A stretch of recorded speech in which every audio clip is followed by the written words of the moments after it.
Hey everyone, hey Red Lemons, this is Alex from redlemonclub.com, giving you a view over my shoulder at the rather sweaty Bangkok skyline. Losing my voice here, there's a thunderstorm brewing.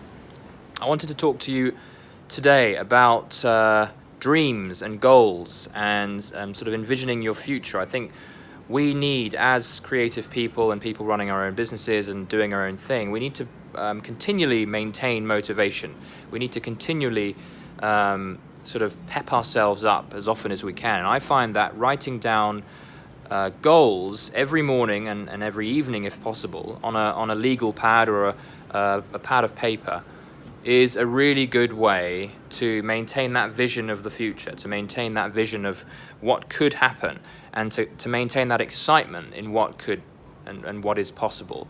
So I write down my kind of dream goals, and I go from very, very kind of far-fetched ideas like, earning millions of dollars here and there and living in certain places and designing and building my own house, and quite far-fetched, fun, interesting ideas. And I think it's good to dream. I think it's good to sort of have interesting and exciting visions in our minds that we reinforce every day through writing down our goals. So I include a list of things that are quite far-fetched and exciting, but also within reach on the other hand as well. Doable given a certain amount of time and focus.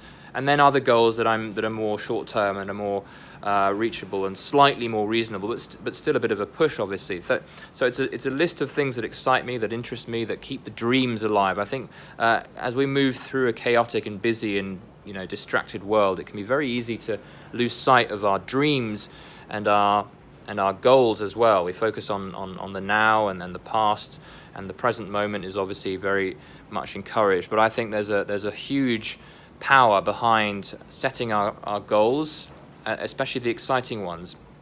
And I wouldn't worry about making these too technical and too, we get taught about writing goals and then sort of, creating all the steps leading to each goal. I would do that for one or two key goals, like so you'd have a yearly goal and then you'd work out exactly how you'd get there and what the milestones would be to hit those targets. But then on the other hand, you also want to have a kind of dream list.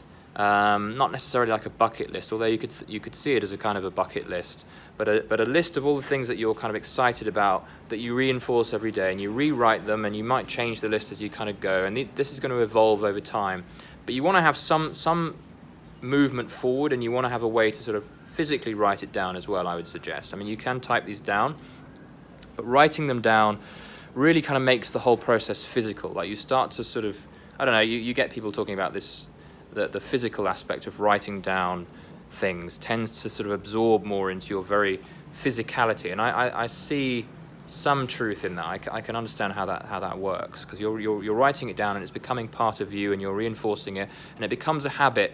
And you start, and I've noticed this over the months as I've written these ideas down every day, that you start to see them more. You get these kind of flashes in your head more, and you start to notice things in life that could lead and help you move towards those goals, simply because you've got them in your head. You're activating the sort of, whatever they call it, the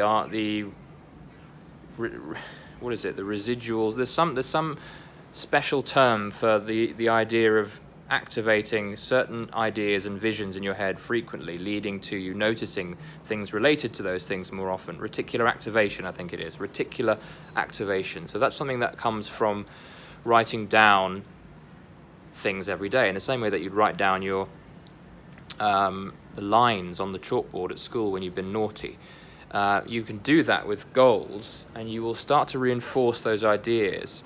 And I think there's something interesting about that as another aspect of your creative business. I think you want to be adding that kind of dream envisioning aspect of it, because these things start to materialize. There have been certain goals that I've written over and over again that have materialized, whether it was in the form of books or courses that I put together, or certain amounts of income, or that kind of stuff. So it does work. You just got to maintain that focus. A lot of people will start these things for a couple of days or a few weeks, and then they'll let that peter out. That you will not keep up that habit. So you want to get into the habit, and if anything, it's good to get into that routine.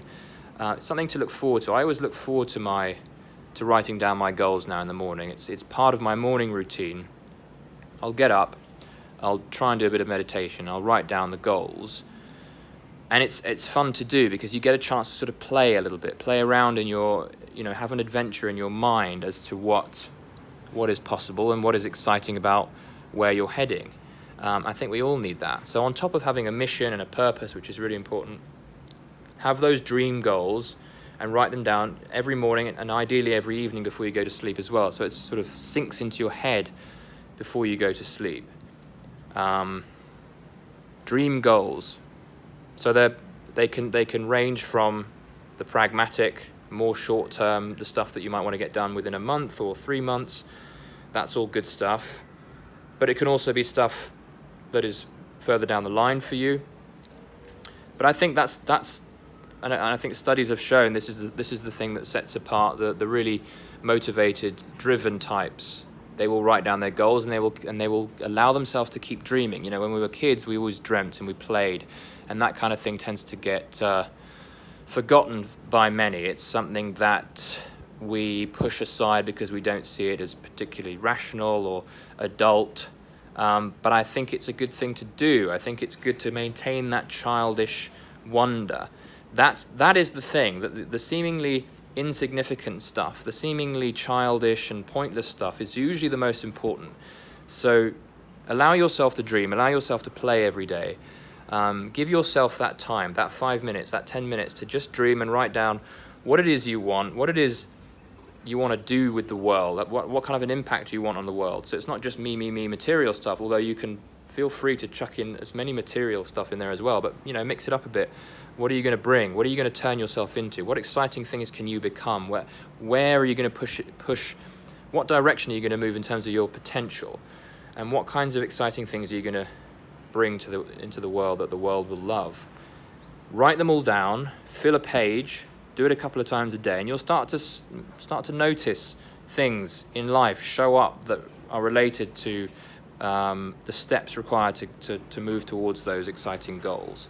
So you can have, as I said, I would recommend people have like 1 or 2 main goals that they're kind of really focused on, sort of takes 80% of their focus and energy in terms of career on a couple of goals. But then you'd also have a list of exciting, more dreamy, playful goals that are not necessarily completely far-fetched that you wouldn't do them, but you want to write them down and slowly but surely aim towards those things, start to bring them into your life when the time comes, or you might be working on several of them even now. And one other thing I'd like to say is that a handy way to start the momentum going with any goal that you set is to make sure that you know what the next small action step is with regards to any goal. This is something that I got from I think it's Dave Allen, who did the Get Things Done system. He talks about the need to always know what the very next step of your goal is, and make sure that you,